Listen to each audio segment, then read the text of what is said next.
لو لحد دلوقتي ما تعرفيش الفراخ اللي انت بتعمليها في الفرن اسمها ايه، احب اقولك انها اسمها فراخ روستو. اكسبلوروا لايك وشير ونبعد عن اذية الغير، ويلا بينا يا نجوم الكوكب نعمل احلى فراخ روستو في الدنيا.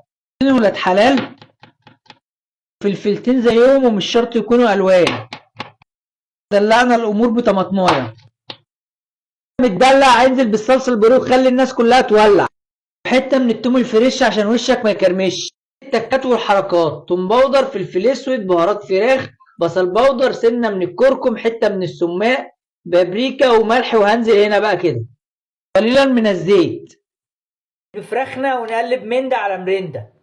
الناس بقى بتيجي كلها بتدخل الفراخ على الوش كده، لا هنعملها على الظهر كده، واول ما تنزل ميتها هنقلبها على الوش كده عشان تاخد لون حلو وما تتحرقش.